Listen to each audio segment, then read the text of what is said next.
Welcome to Memoirs. I can't be bothered. Welcome to Memoirs of a White Guy, Chapter 10. Now, during the week, right, had some constructive criticism from a listener of the podcast. I was like, hey, Luke, I've just got a suggestion for the podcast. Maybe you should think about getting a jingle at the start, like a live jingle. Yeah? Really? Is that what you want every week? Is that really what you want? I mean, yeah, she's like, maybe get an xylophone, but, you know, out of tune ukulele. Could you even tell the difference? So, I don't know if that will continue. Maybe I could try a different instrument each week for the jingle and see if I get one that sticks. I'm not sure if out of tune ukulele is going to become a regular thing, so you can all take a deep breath, and, yeah, that'll be the only time I start a podcast like that.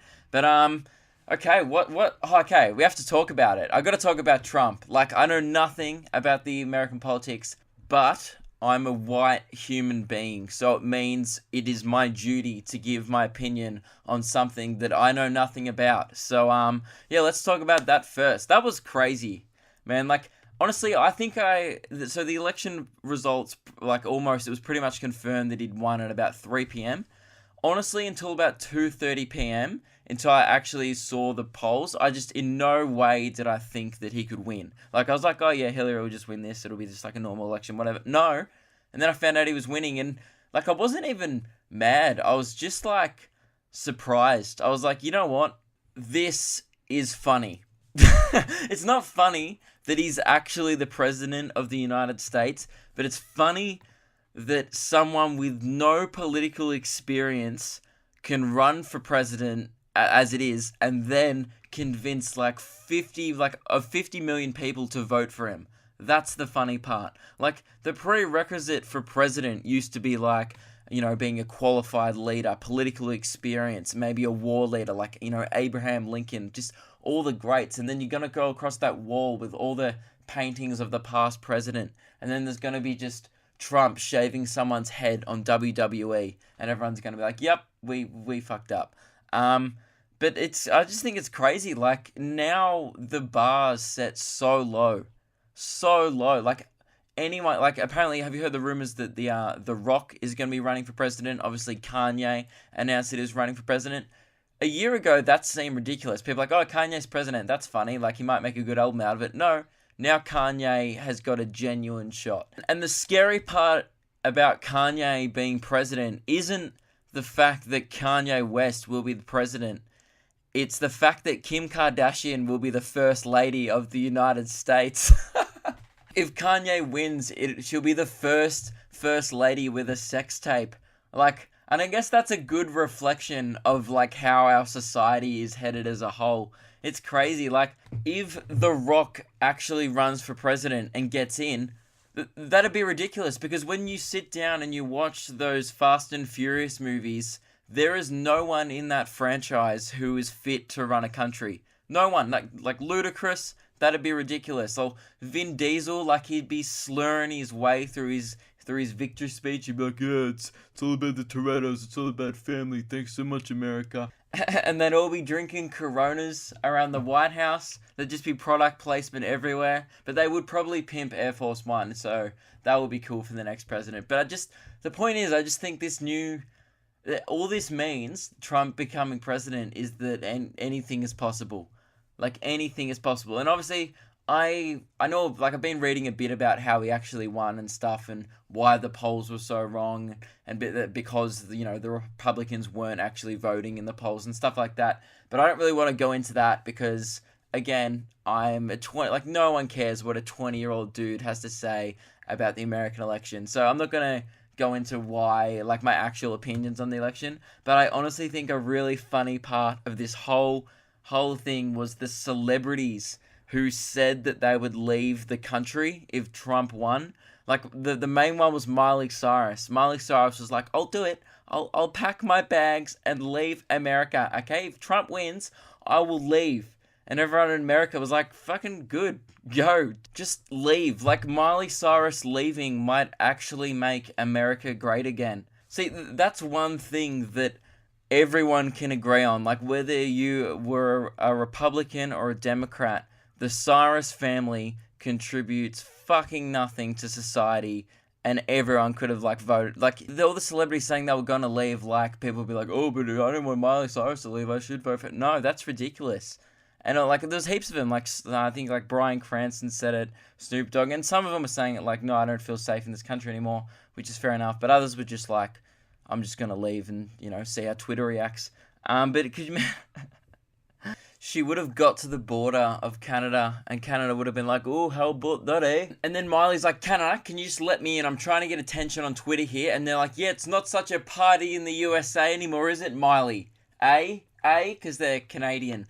And that is the worst attempt at a Canadian accent I've ever heard, and I just did it. So, yeah, the funny thing was, though, that they all, like, said, and like, on their social media platforms, we're gonna move countries, but none of them did. And here's the reason why. A, because they were doing it for attention, and B, the reason why they were going to move is not because they were like, no, he's a racist and it's against my moral values. It was because Trump said he would raise the tax rate of wealthy income earners, like by 10% or something, which is a massive like financial loss to them. So they were going to move to Canada because they have a way lower tax rate.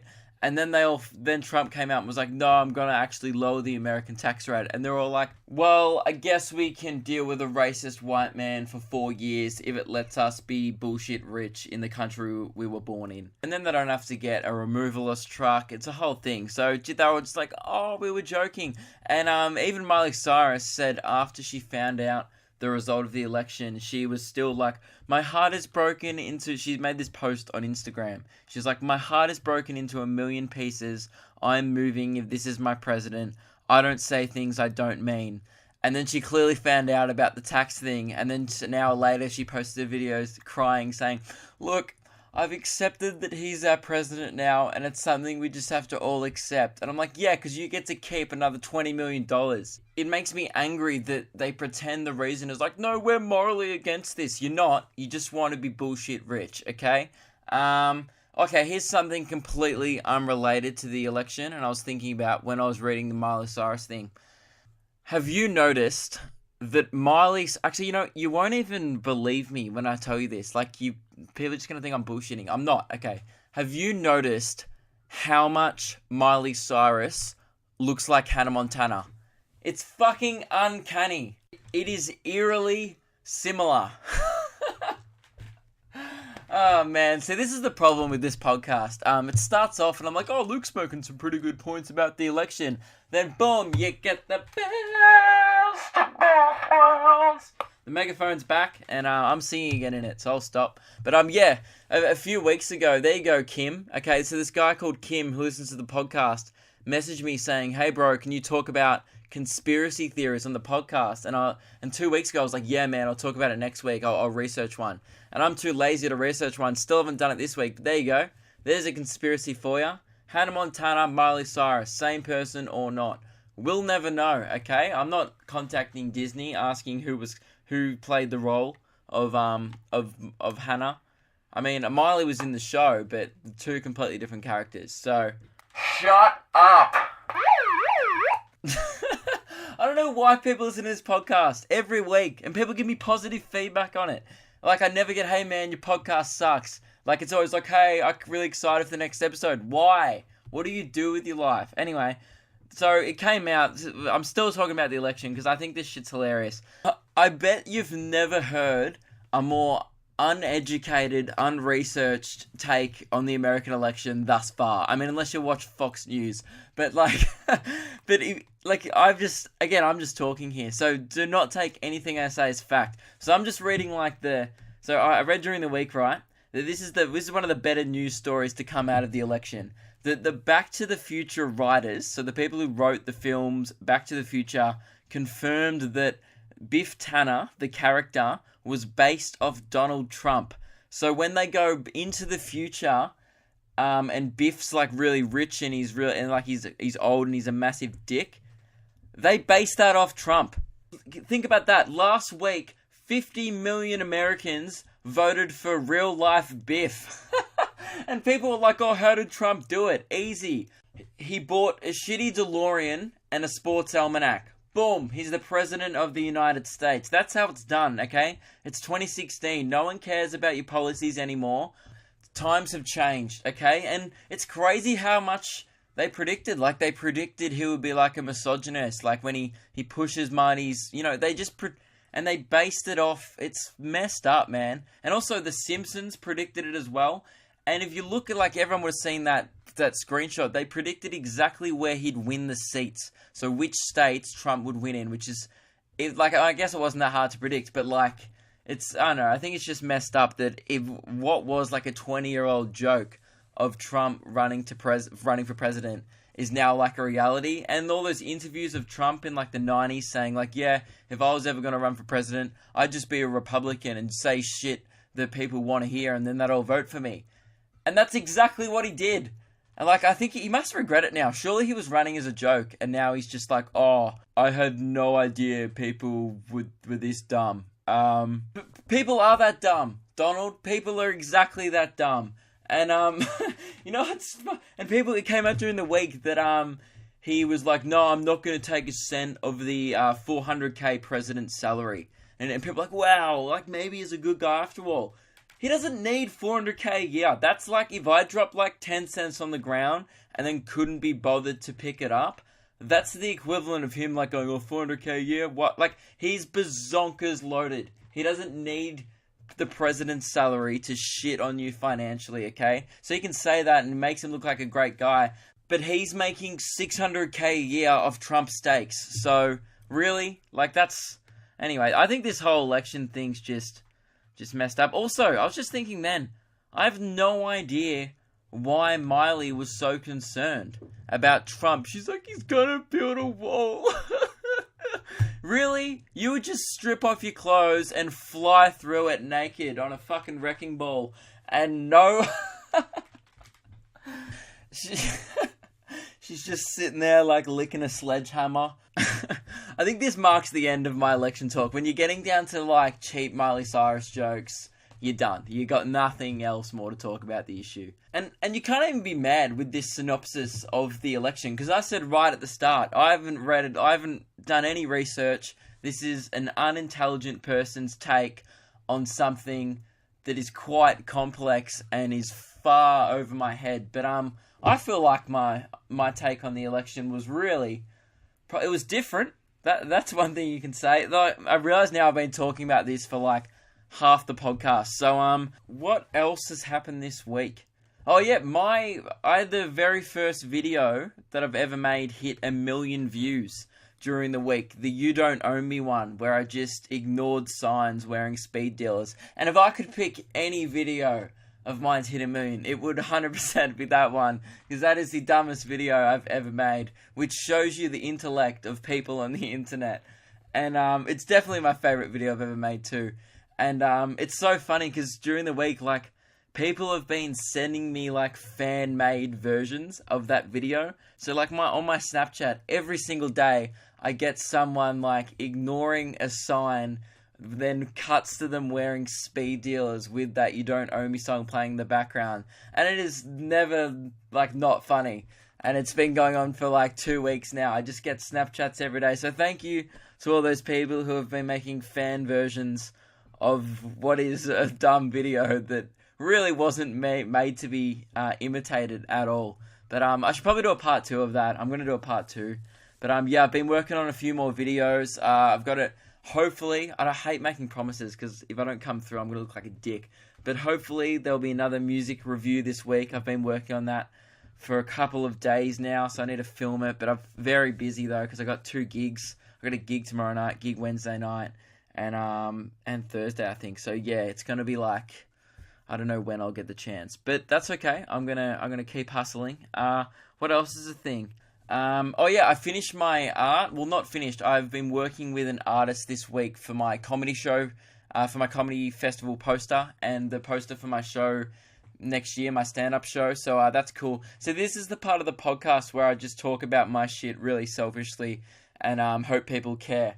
But yeah, I'm actually really happy with how the art's turned out. It's such a nitpicky thing where, because I don't know, I'm not talented enough to do the art myself. So I've got a friend of mine who's just a freak. He's amazing at doing all this. Like, he does like digital art. He did the art for this podcast actually. So if you look at if you open your phone screen look at the photo. It was all done by an artist. It was all completely painted. He's a genius. So I'm getting him to do my show poster, and I've confirmed the title, as I said last week, and I'm very excited about the title. I think it's very funny. And yeah, the show's coming along really good, and I'm happy with the artwork. So I'm just like excited to get all this festival preparation shit out of the way, because it all has to be in by this week, so I'll stop talking about it for a while. And I think that's it for housekeeping stuff. I don't think there's nothing else I need to talk about or promote, which is weird. So actually, here's what I'll talk about. During the week, I just came across like a weird amount of motivational videos on the internet. You know those motivational, like, here's how to be successful, like, and they show clips from like Rocky and all this shit.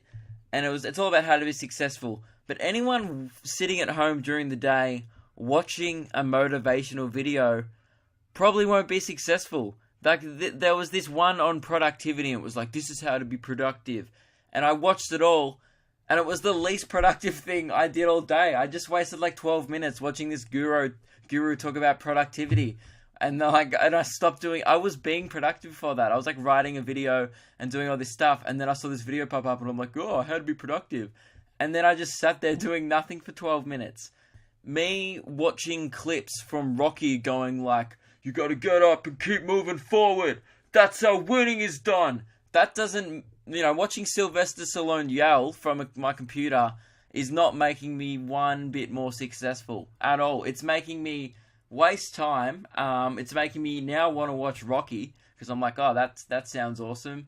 But it's not making me want to go out there and take the world on. So these motivational videos are having a reverse effect on me. I mean, because they're just wasting my time. But you know what?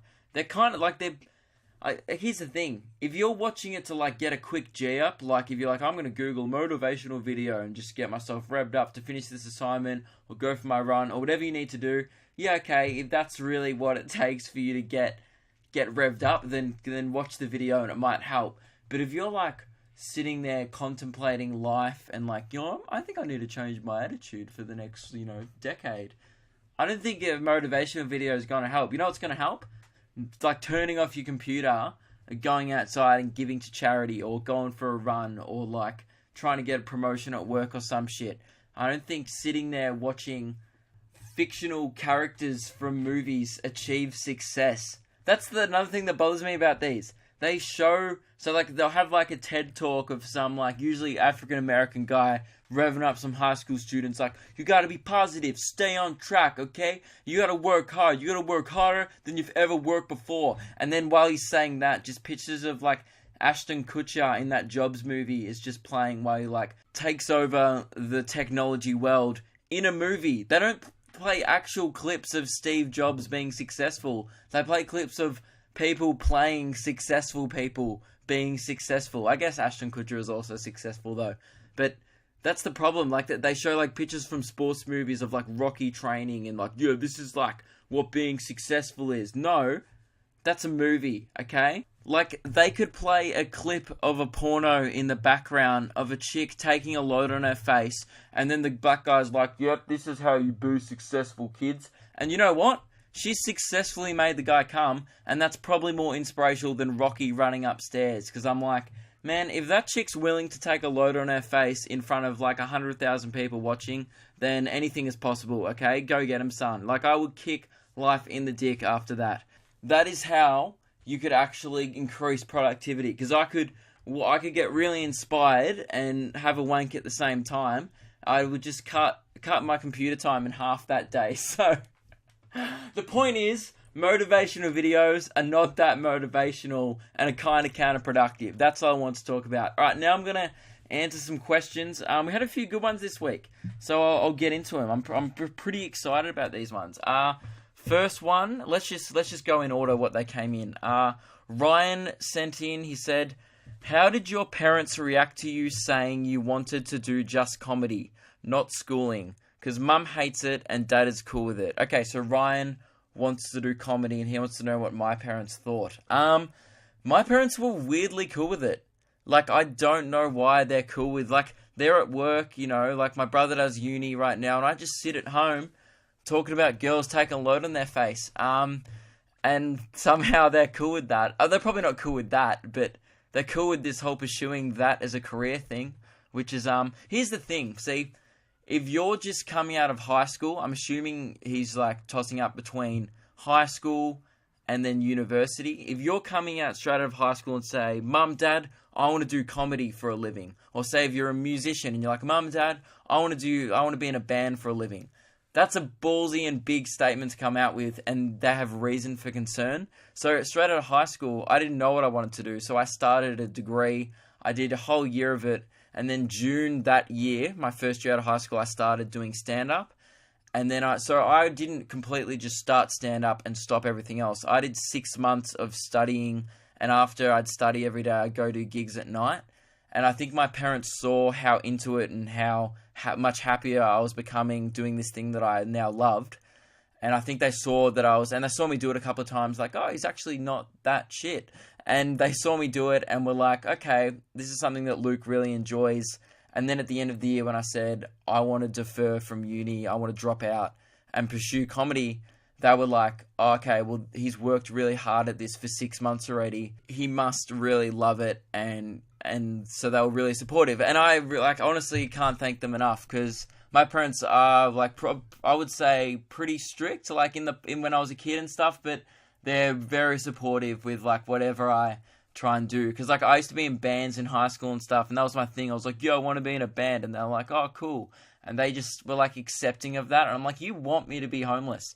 Like, you want me, like, I don't even know how to flip a burger, but I'm doing comedy, and those things don't match, because I'll eventually have to learn. When this all fails, I'm going to be flipping burgers, and, I don't even know how to check into a homeless shelter, so this comedy thing better work out for me.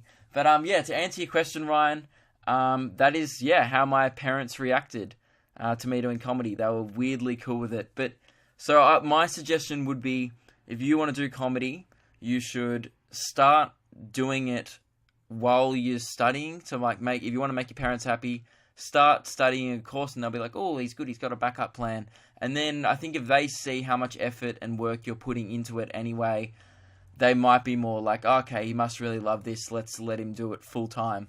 And my parents did that, and they were cool with it. But I think if I just had gone at the end of year 12, Mum, Dad, I'm dropping out to do dick jokes, they would have been like a bit concerned. But now, since they've seen me study, and they saw how much I hated uni, like I hated it.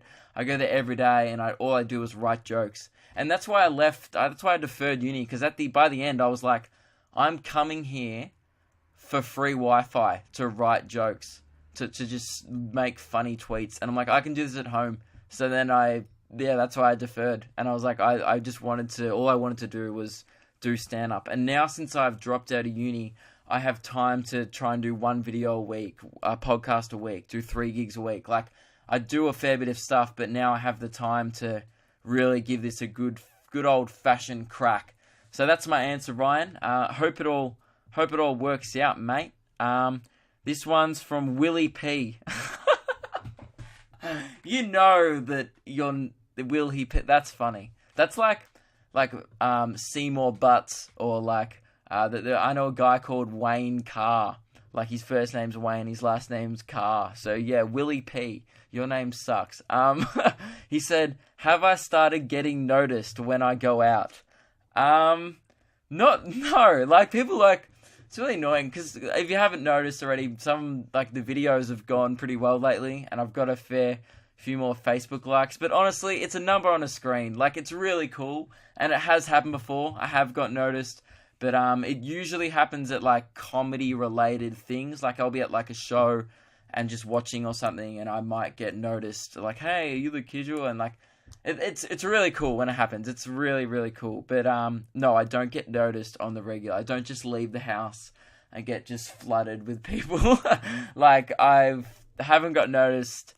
I've got noticed only once since the videos have blown up, since the exam video blown up. So, no, not really, man. Don't get noticed when I go out. People think having 20k Facebook likes is, like, way more famous than it is. Like, some of those likes, like, I think, like, some of those likes are from, like, Costa Rica. I've never been there. Probably never will. But if you're from Costa Rica and listening, cheers. What's the next question? This one was sent in via email. I think it's another stand-up related. This will be the last stand-up related one I'll answer, because so many questions come in that are stand-up related, but I don't want to bore everyone with stand-up chat for like half an hour each week. So this one came in from Reese. He said, "G'day Luke, I was just wondering if you could give me any tips for how to write and perform stand-up comedy. I'm entering a competition for school and was wondering if you could give any tips. Cheers, Reese." Okay, you want me to give tips on how to write and perform stand-up comedy? I've only been doing it for like not even 2 years, man. So, but I do it a lot. So if I can't give tips, I'm pretty bad. My tips would be, you've got to be prepared to suck at the start. I've never seen anyone get up on stage in their first gig and just completely destroy. Because before you start stand-up comedy, if you just watched it before, you don't know what, like, you might think you have 5 minutes of really funny material, but it's really hard to work out until you start doing it regularly what actually evokes laughter from people. So there's a difference between making people smile and going, "Oh, I get that." Like, often Facebook humor is like, "Oh, that's," people don't actually laugh out loud. They go, "Oh, that's really funny, I get that." And they tag their mates because they're like, "Oh, this is relatable." But to make someone laugh on stage, you have to shock, like, it's all about surprise and misdirection and shocking the audience where you're 2 steps ahead of them at all times to evoke the laughter. But my main tip would be practice and confidence. So you just go up there, and if the audience can sense that you're nervous and that you don't have control of the situation, they're going to be withdrawn and be like, "Oh, is this guy funny?" But if you go up there with just confidence, like, "Yep, I've got this," and the audience feels safe that you are in control of the situation, that you know you're funny, that this next 5 minutes for them is going to be well received and funny content. So, like, that's how I used to do it at the start. Man, my jokes sucked at the start. For example, like, I don't even remember what I was saying at the start. None of the jokes I was telling my first 10 gigs made it to my first show last year. I did a little half an hour show. None of the first 10 gig jokes made it. So your jokes that you're going to tell now are not going to be the jokes you're going to be telling in 3 months after you start, because they all suck. But I went up there with these crappy jokes with all the confidence in the world, and people were like, "Hey man, you're pretty good." Like, I met Lewis Spears in my first 8 gigs. I was doing crap material. One of my jokes was, I walked on stage once, the first time I met Lewis. I remember this is the first thing I said on stage. I walked on stage, and I'm really skinny, right? And if you don't know, I walked on stage and I'm like, "Yeah, so lots of people go to the gym. That's pretty cool.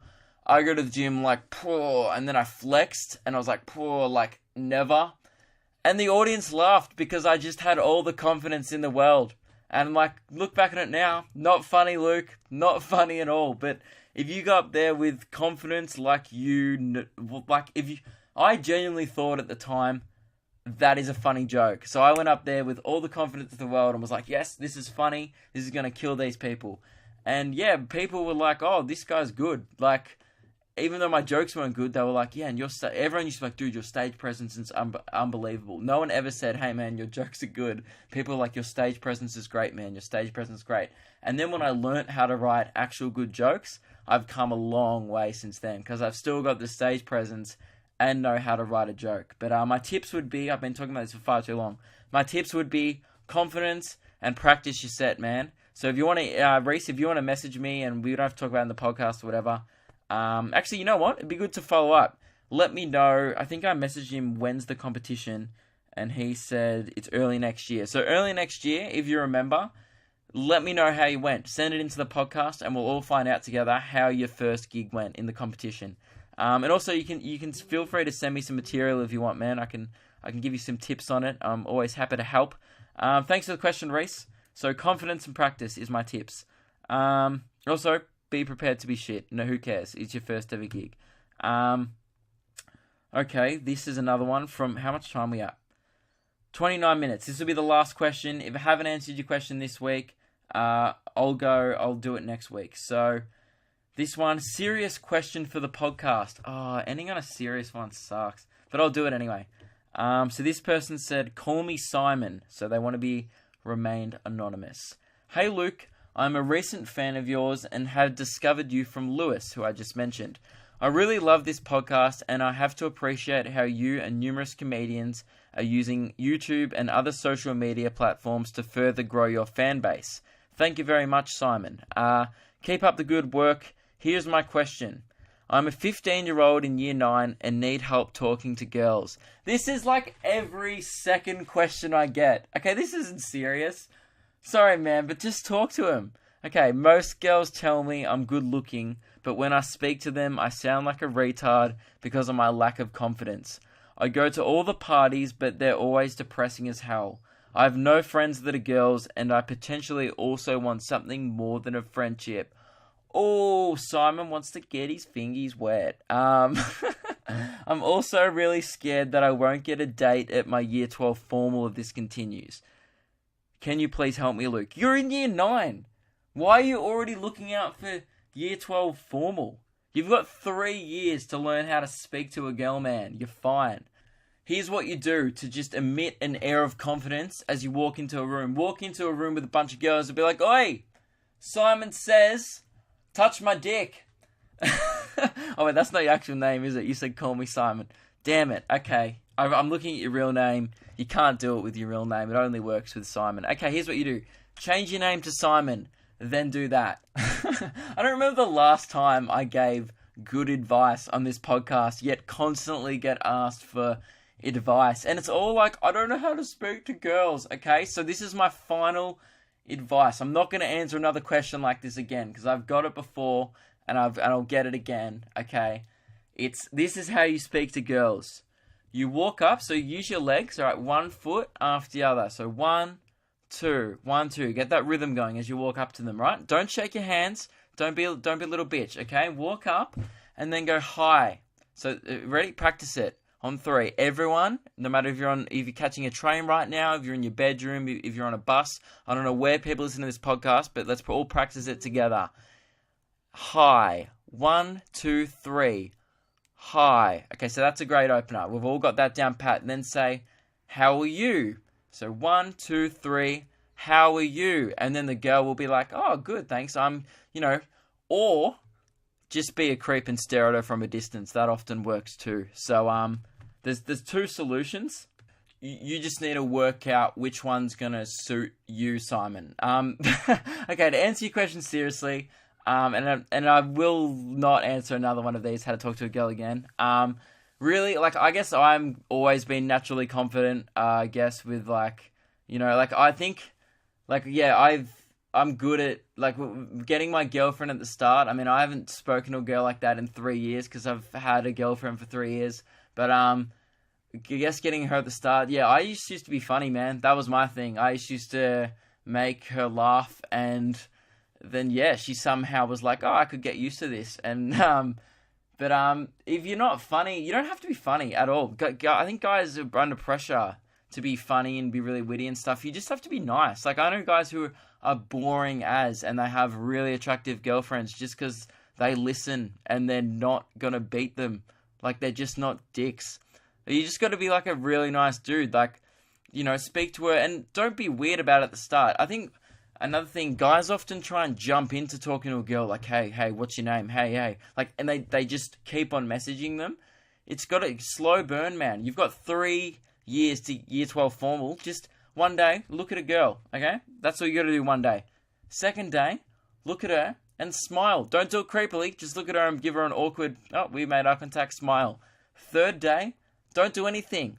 Ice her. Ice that shit out. 3 years later, I'll be like, hey, remember that time I smiled at you? She's like, what the fuck? Fuck off. No, seriously though, it's about a slow burn. You've just got to slowly work your way in. Become friends with her. Don't get friend zoned, but just get her to be like, oh, this Simon guy's a really nice guy. I guess I could talk to him. And then, she might tell her friends, hey, have you spoke to Simon? And they'll be like, who's Simon? And they'll be like, oh, he's this really nice guy. He's not a creep. And he doesn't make me feel threatened.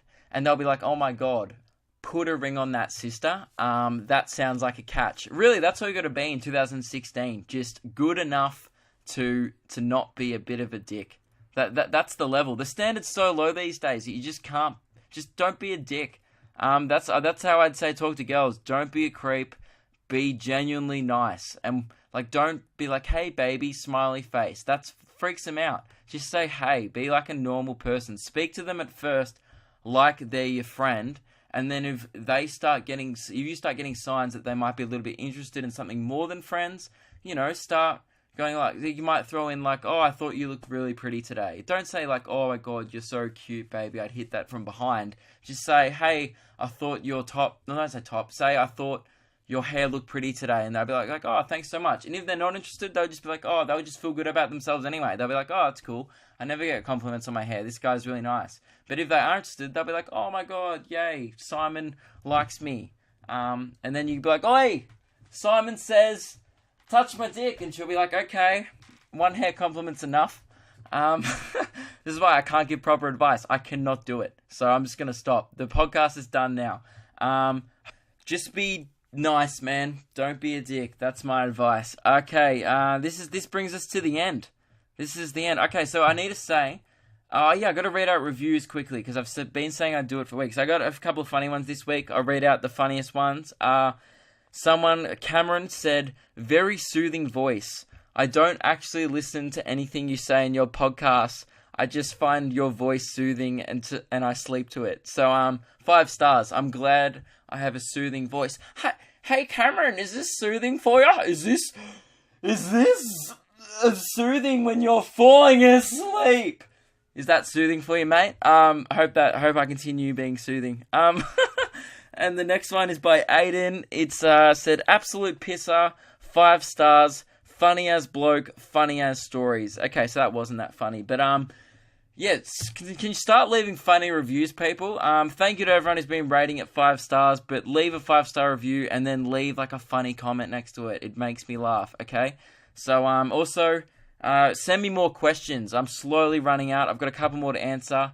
luke.kidgell@gmail.com during the week or on my Facebook page. And also, if you're on Android and want to subscribe to this podcast, I've been told the app to do it on. So it's the equivalent of the podcast app on Android is called Podcast Addict.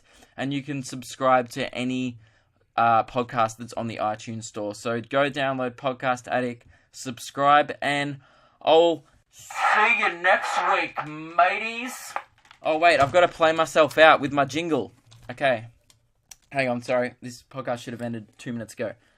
Well, you done, and the best I felt it. I tried to be closer, you're so hot that I melted. I fell right through the cracks. And I was trying to get back. And I won't say no more. Stop listening to this. The podcast is over. I'm just singing Jason Mraz. Alright, bye everyone.